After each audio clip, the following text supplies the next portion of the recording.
Vážení přátelé, vážení mládeži, další DC Origin, nebo také historie DC postav, bude o celé historii jednoho z členů nového Suicide Squadu, jak ve filmu, tak i v komiksu, Bloodsporta. Každopádně pokud se vám video bude líbit, nezapomeňte hodit like, odběr se zvonkem, čímž podpoříte růst tohoto kanálu, což je také zadarmo, takže stačí jenom jedno kliknutí. A nebo skrz Patreon a podpoříte tak nezávislou produkci tohoto kanálu, což povede ke zlepšení techniky pro tvorbu těchto videí a streamů.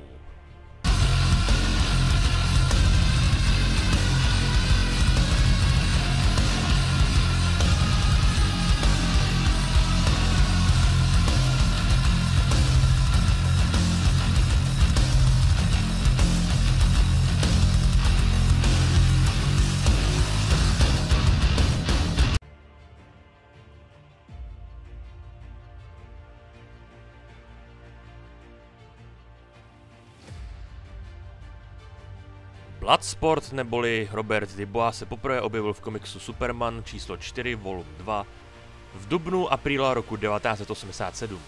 Byl vytvořen Johnem Byrnem.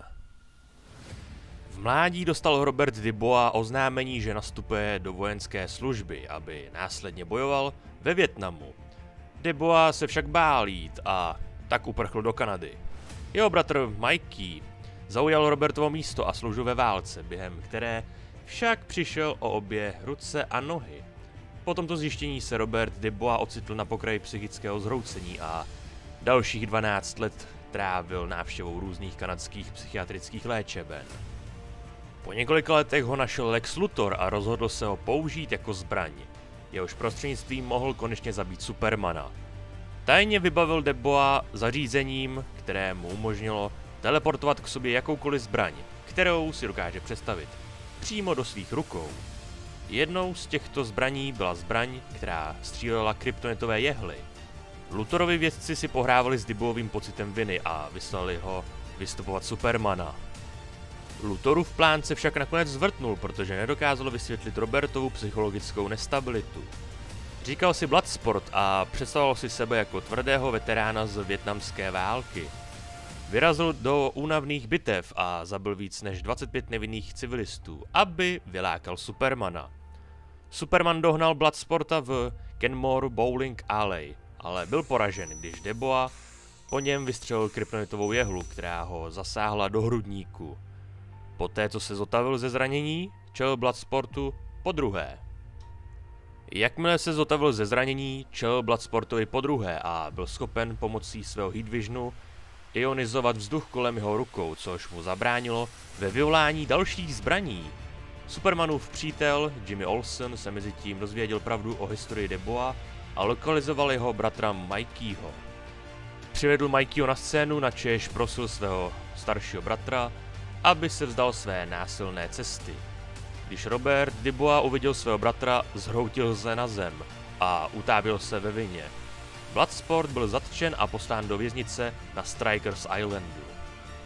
Bloodsport zůstal ve věznici několik let a nakonec si vysloužil nepřátelství dalšího vězně, který od té doby přijal jméno Bloodsport. Byl to Alexander Trent, fanatický rasista, který Duboisem opovrhoval. Když začalo převládat rasové napětí na Strikers Islandu, vězeňský dozorce se rozhodl uspořádat boxerský zápas mezi Duboisem a Trentem. Věřil, že je to nejzdravější způsob, jak umožnit vězňům ventilovat svou frustraci, aniž by podceňovali k dalším násilnickým činům. Aby byla situace pod kontrolou, požádal dozorce Supermana, aby se v zápase zhostil role rozhodčího. Vědci se rychle vymkli kontrole a vypukly nepokoje. Během bojů se Duboisovi podařilo dostat do rukou jednu ze zbraní Alexandra Trenta a použil ji k vytvoření díry ve zdi věznice. Robert Dubois prchal na svobodu, ale podle všeho byl zastřelen ozbrojenými vězeňskými strážci ve strážní věži.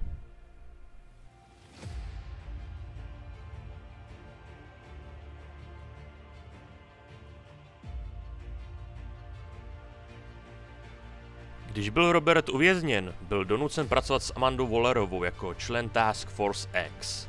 Byl poslán na různé mise na různých alternativních zemích, aby tak získal informace o multiverzu.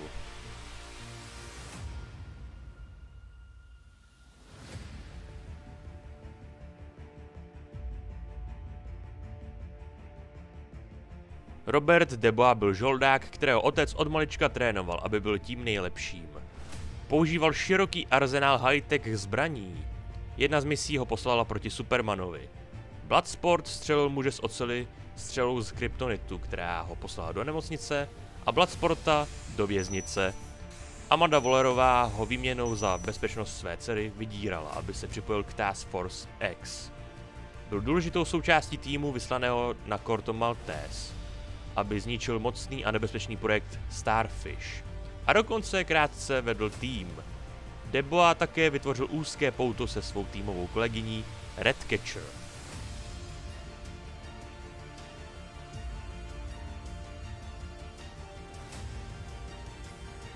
Tak jo lidi, tohle byla celá historie Bloodsporta, a.k.a. Roberta Duboise. Jinak se předem omlouvám za svůj hlas, který může znít trošičku hluboce a zpomaleně, to bude tím, že jsem před chvilkou vstával, takže asi tak.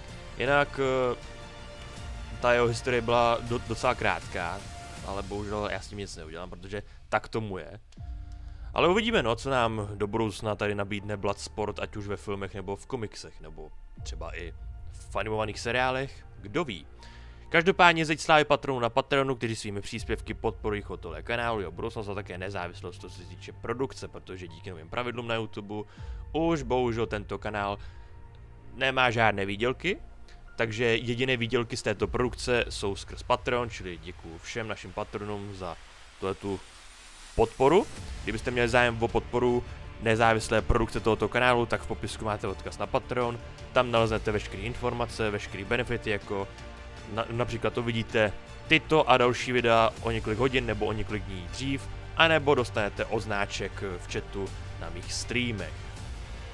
To jsou některé bonusy, takže asi tak. Jinak dole v popisku videa máte také odkazy na sociální sítě, na můj Steam účet, na můj PlayStation účet, kdybyste mě chtěli sledovat, jak já mám progres v hrách, třeba v nějakých DC hrách, jako je Batman Arkham série nebo Injustice, kdo ví. A jinak, pokud se vám video líbilo, dejte like, odběr, zvonek, sdílení, pokud ne, tak dejte dislike.